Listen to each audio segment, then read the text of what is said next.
et 18, 4. Regardez votre frère, levez-vous et regardez-le comme ça. Regardez d'abord votre frère avant de le dire. Vous regardez votre frère comme ça, comme je regarde le frère Patrick. Et alors vous lui dites, je m'écris. Je m'écris. Encore, je m'écris. Je m'écris. Patrick, je veux mettre avec le piano. Je m'écris. Je m'écris. Loué soit l'Éternel. Loué soit l'Éternel. Loué soit l'Éternel. Loué soit l'Éternel. Et je suis délivré. Et je suis délivré. Et tous mes ennemis. Mes ennemis. Alléluia. C'est le seul verset que le Seigneur m'a donné pour ce matin. Et que son onction qui est sur ce verset puisse nous pénétrer, nous transformer, nous bénir et nous ravigorer pour que nous puissions aller dans le monde avec une force nouvelle pour délivrer ceux qui sont enchaînés au nom de Jésus. Et l'Église de Dieu dit, Amen. Asseyez-vous s'il vous plaît.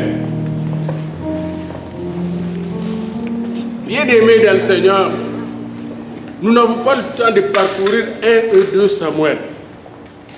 Mais il y avait un grand problème en ce temps-là en Israël. David venait de subir quelque chose de grave. Son roi, le roi d'Israël, venait d'être vomi par Dieu. C'était grave en ce moment-là. Samuel l'avait démontré devant les gens que David n'est plus, Saul n'est plus un vrai roi. L'onction était partie et un malin esprit, un mauvais esprit est venu remplacer l'esprit de Dieu. Et il faut attendre Jésus quand il va expliquer ce qui se passe lorsque quelqu'un perd l'esprit de Dieu, lorsque l'esprit de Dieu n'est pas là, ou lorsque quelqu'un a un cœur vide sans esprit de Dieu. Les esprits qui étaient là vont chercher 7 autres esprits pour l'envahir. C'est dit par Jésus lui-même, les spécialistes en démonologie et en sciences de l'esprit. Bien-aimé dans le Seigneur, David voyait tout ça. Cet homme voulait même le tuer. Cet homme pour qui il a remporté la bataille contre le Philistin, il voulait la mort de Saül. Et pendant des années, il fouillait cet homme. Puis un jour, cet homme avec son ami intime, ils sont morts à la guerre. Saul et Jonathan. Et là commence 2 Samuel. David va composer un poème d'amour, de tristesse, une complainte pour Saül qui voulait le tuer, et pour David, pour Jonathan son ami, pour les deux. Dans ce poème, il est triste de voir ces héros mourir de façon tragique. David est choqué. Mais il y avait un autre problème. Beaucoup de gens voyaient seulement les ennemis de David, mais ça, ce n'était pas un problème. C'était facile de finir avec le Philistin, avec tous les ennemis du pouvoir. Mais le grand problème, c'est que Siloé était l'endroit où se trouvait la tente d'assignation de Dieu, le tabernacle de Dieu, l'arche de Dieu. Siloé venait d'être détruit par le péché. Après la mort d'Élie et de Phiné et de son fils Ophni, la gloire de Dieu était partie parce que l'arche de Dieu était arrachée par le Philistin. L'arche de Dieu est allée chez le Philistin et les Philistins ont vu l'arche réagir. L'arche a combattu l'humain. Notre Dieu n'a pas besoin d'être défendu par un autre. L'arche s'est défendue là-même. L'arche a donné des coups aux faux dieux de Philistins. Puis les Philistins ont vu que l'arche était dangereuse. Elle a commencé à donner des maladies terribles aux Philistins. Les Philistins ont tout fait pour retourner l'arche en Israël. Mais ils ne savaient pas où la ramener. On l'a ramenée chez someone, quelqu'un. L'arche était devenue quelque chose d'anonyme qu'on remettait chez someone, à n'importe qui. Mais l'arche s'arrange toujours. Et partout où elle allait, elle bénissait ces gens-là. David prend maintenant le pouvoir. Mais il y a un problème. Il gagne le Philistin. Il gagne tous les ennemis qui voulaient prendre son pouvoir. Il est maintenant roi, mais il y a un problème. Dieu n'est pas au centre d'Israël. Parce que l'arche n'est pas au cœur d'Israël. Ça, c'est le grand problème de tous les 2 Samuel. Est-ce que Dieu est au centre de ta vie? Demande à ton ami là. Est-ce que Dieu est au centre de ta vie? Est-ce que Dieu est au centre de ta maison? Est-ce que Dieu est au centre de notre église? Hein? Voyez-moi, quand je voyais ce qui s'est passé jusqu'aujourd'hui, comment vous m'avez donné la joie. Je vois ce qui est au centre de votre cœur. En fait, ce que vous cherchiez, c'est que la joie du Seigneur soit dans mon cœur. Que notre pasteur soit joyeux. Puis là, je pouvais sentir que j'ai affaire à des gens dont Dieu est au centre de leur vie, n'est-ce pas? Mais c'est ce que nous devons vouloir aussi dans nos familles. Nous voulons que Dieu soit au centre de ceux qui sont restés, de ceux qui ne sont pas dans l'église, de ceux qui n'aiment pas le prier comme dans ma rue. Je désire que Dieu soit au centre de leur vie. Bien-aimé dans le Seigneur, David va tout faire pour que Dieu retourne au centre de la vie d'Israël. Et c'est le 6e chapitre que nous voulions étudier ensemble dans l'école du dimanche et jouer. Il y avait même des amis qui étaient déjà préparés là. Mais votre belle surprise m'a fait écarter cela et merci beaucoup pour votre surprise. Voilà. Un don que Dieu m'a donné, c'est la flexibilité. Il faut être flexible dans la vie. Il ne faut pas voir toujours des choses parce que des surprises, on ne peut pas les prévoir. Mais Michel avait des surprises dans sa poche. Je ne pouvais pas dire à Daniel. Et je le voyais. Je ne savais pas qu'est-ce qu'il préparait là. Mais le Seigneur m'a donné finalement de découvrir la surprise. Amen. Applaudissons la surprise quand même. Louons le Seigneur pour la. Alors, bien aimé, l'arche est arrivé. Mais quand vous regardez le chapitre 6, l'arche de 2 Samuel, l'arche est arrivée à Jérusalem. Et quand l'arche est arrivée, David dansait de joie. Et qu'est-ce que sa femme, sa première femme, son premier amour, c'est Michal, la fille de Saul, qu'est-ce qu'elle a fait? Elle était fâchée. Elle était fâchée pourquoi? Le roi ne danse pas devant les gens. Le roi doit respecter sa royauté, sa dignité royale. Il était fâché. Et ce qui est intéressant, c'est quand vous allez dans 2 Samuel 6, David retourne dans sa maison. C'est bien dit, il retourne dans sa maison pour aller bénir sa maison. C'est bien dit là. Pour aller apporter la bénédiction. Il arrive à la porte de la maison, il entre, il trouve sa belle Michal. Michal qui était stérile accueille David en l'insultant. Et c'est très intéressant, bien-aimé. Comment vous accueillez, vous, à la maison? Comment vous accueillez-vous à la maison? Je me rappelle encore d'un homme de Dieu qui était un homme de Dieu chez nous. Sa femme priait pour qu'il devienne, avant ça, lui des païens, médecin psychiatre. Sa femme priait pour que le psychiatre soit converti. Puis dès le jour qu'il s'est converti, la femme a dit, bon, comme il m'a fait souffrir pendant autant d'années, maintenant moi je redeviens païen. Et la femme est redevenue païenne. Sérieusement. Païenne, buvait. Jusqu'à la mort du psychiatre qui était devenu un grand homme de Dieu avec des délivrances, mais il n'a pas pu délivrer sa femme. Parce que les 7 autres sont venus. Bien-aimé dans le Seigneur, à la mort du psychiatre, la femme s'est convertie radicalement. Et jusqu'à maintenant, radicalement, elle dit, j'ai perdu tout mon temps. Et ça, c'est une histoire vraie, je connais la famille. C'est une histoire vraie. Attention à la vengeance. Attention à la vengeance. Ici, Michal voulait se venger contre David parce que David a pris la place de son père. Alors que Michal avait besoin d'être béni. Regardez bien le chapitre 6 de 2 Samuel, verset 20. David s'en retourna pour bénir sa maison. Virgule. Et Michal, fille de Saoul, sortit à sa rencontre. Elle dit, quel honneur! Puis elle a commencé à l'insulter, à l'humilier.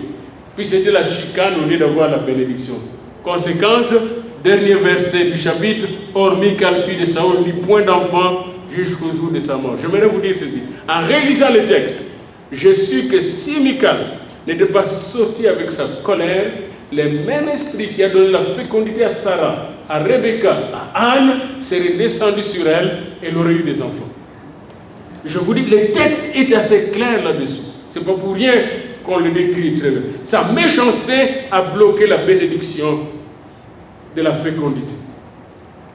Et David a eu donc un grand problème parce que c'était sa première femme, son premier amour, que le roi Saul lui a arraché à donner à une autre personne. Puis David voulait reconstruire, on dirait, sa vie. Mais il n'a pas pu reconstruire sa vie. Et la suite, vous allez voir, c'est un désordre dans la maison de Saul. Un désordre lamentable. Une maison presque sans direction. Mais à la fin de sa vie, David réalise que malgré les chaos qu'il a eu dans sa maison et dans sa vie, malgré il y a eu des enfants qui sont fait vraiment mal entre eux, se sont tués entre eux, une chose qu'il a remarqué, et c'est ce qu'il dit au 4e verset du chapitre 22 de 2 Samuel, et c'est l'objet de notre méditation d'aujourd'hui. À la fin de sa vie, il est maintenant vieux. Il va bientôt peut-être mourir et céder la place à une autre personne, probablement son enfant. Et là, il réalise quelque chose de grand. Et c'est là que vient ce verset. Je m'écris, loué soit l'Éternel, et je suis délivré de tous mes ennemis. Ce verset, quand vous le prenez dans le chapitre 22, c'est une synthèse, finalement, de la victoire que David a eue dans toute sa vie. Ce chapitre est merveilleux. Parce que cet homme avancé en âge ne nous parle pas de promesses de Dieu, mais plutôt de prouesses de Dieu. Dites prouesses de Dieu. Prouesses de Dieu. Il ne parle pas de promesses. Dieu m'a prononcé. Dieu a fait. De prouesses de Dieu. Et qu'est-ce qu'il a découvert? Allons au début de ce chapitre. David, à la fin de sa vie, va adresser ses paroles à l'Éternel. C'est un cantique, c'est un chant, un poème que nous retrouvons au psaume 118. Et il va le lui adresser après que l'Éternel lui délivré de tous ses ennemis. Dites à votre ami, délivré de tous mes ennemis. Et alors il va dire ce qui suit. Il dit, je compris maintenant que l'Éternel est mon rocher. Dites à votre ami, mon rocher. Je ne sais pas si vous avez déjà vu un rocher. Moi, j'ai déjà vu de vrais rochers dans la mer, à côté de la mer. La mer vient frapper ces rochers. Et ces rochers sont tranquilles, ne bougent pas. C'était au Libéria. J'étais là dans une conférence de la Société Billy Graham où on nous formait en évangélisation. Et là, à la fin de la conférence, on m'a payé une chambre dans un motel chrétien à côté de l'océan Atlantique. Et là, le soir, je suis allé regarder l'océan, puis je vis des rochers autour de l'océan.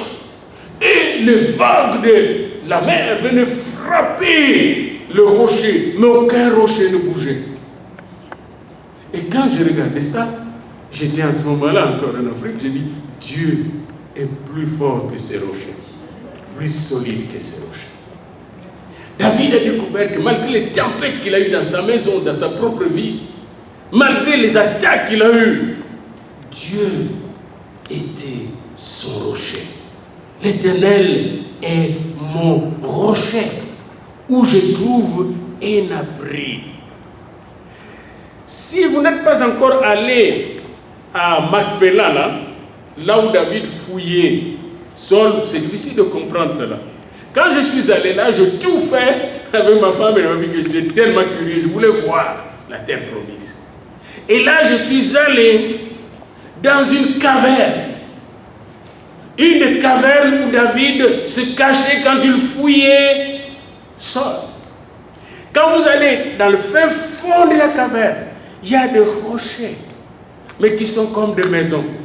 Des rochers qui sont comme des maisons. Et c'est frais. La température est très bonne. Mais il faut aller au fond. Ne restez pas au milieu. Saul avait l'habitude, lui, de ne pas aller au fond parce que c'est un peu heureux. Mais David allait au fond. Et le Seigneur me montrait quand on allait au fond, vous savez, de la même manière que David allait au fin fond de ce rocher, de cette caverne, de la même manière qu'il entrait au fin fond de mon cœur.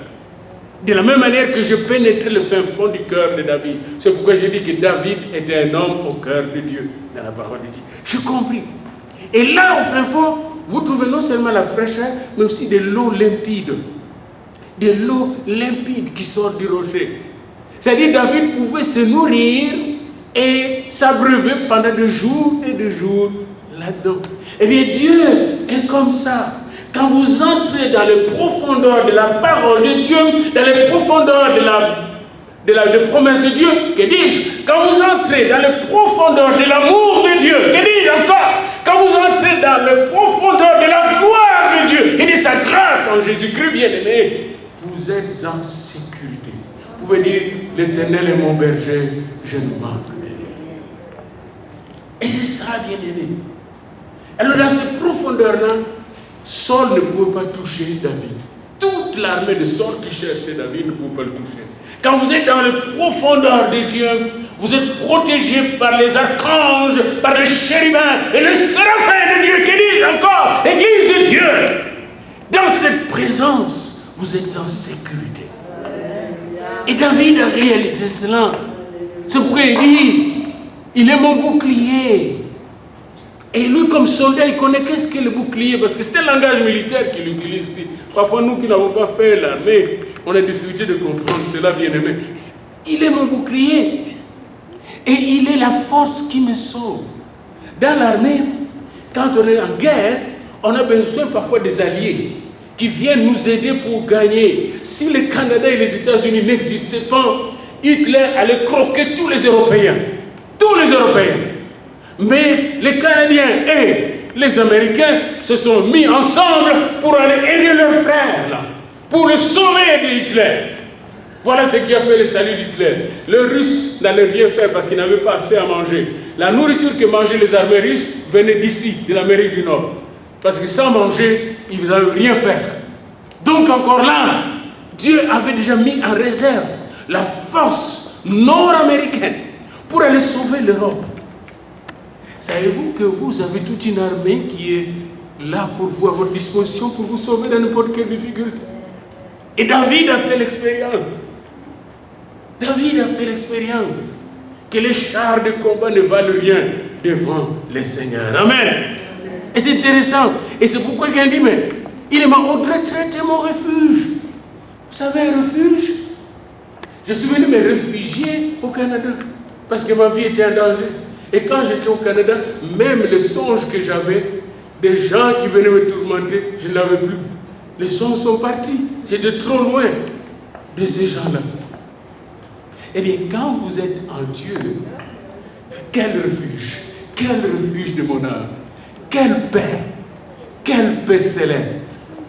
Le Seigneur, bien-aimé, c'est pourquoi il faut rester là-dedans. Demeurer en lui. Quel refuge. Depuis que je suis au Canada, je ne vois même pas de militaires qui circulent en route avec des fusils. Or, avant de quitter mon pays, déjà dans ma clôture, on a mis un policier avec une jeep là-bas qui me surveillait.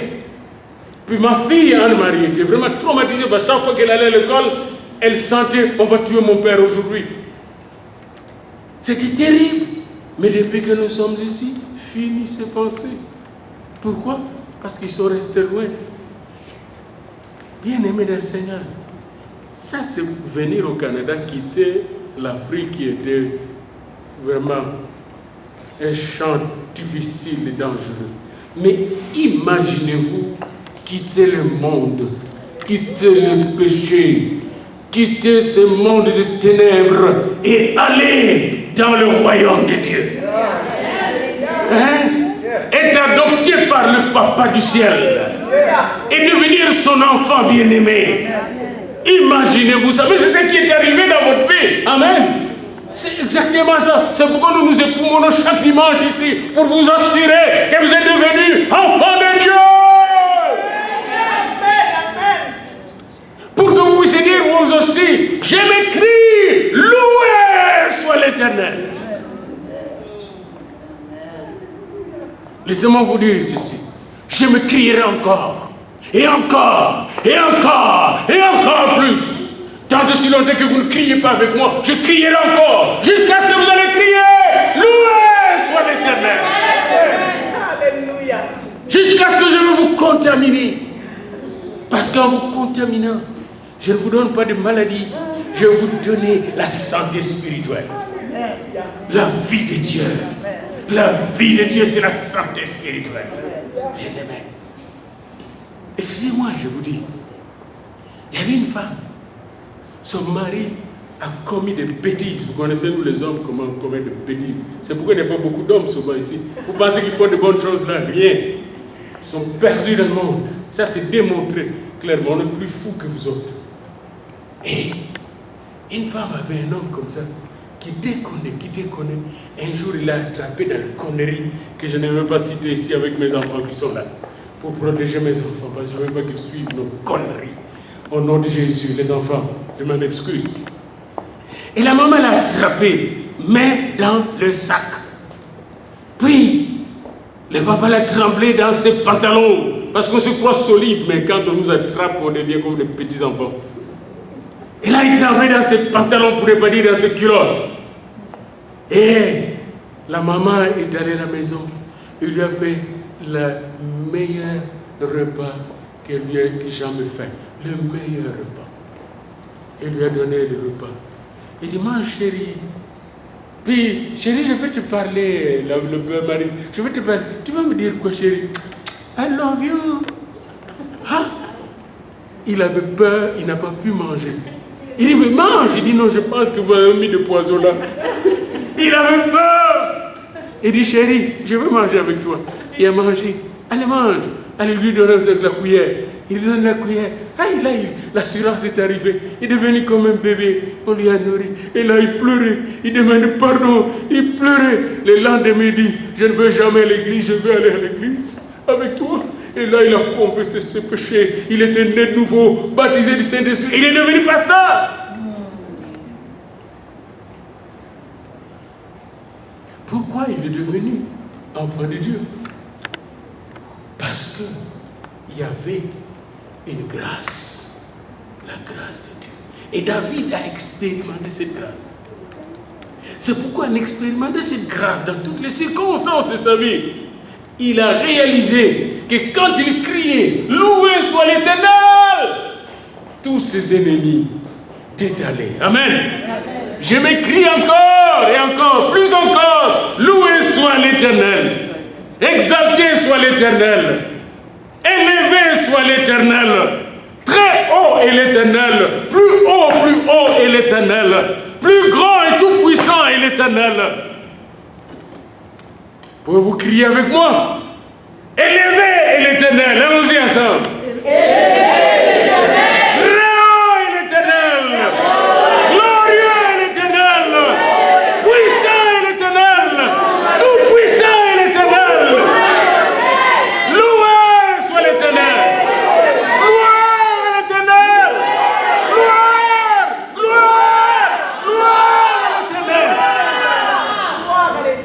Et vous savez pas ce qui se passe dans le monde spirituel.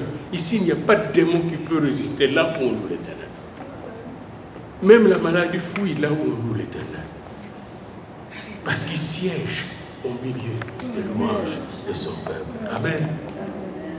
Bon, Patrick, on va terminer par un chant que je vais te donner. Et tu vas exécuter ça par la grâce de Dieu.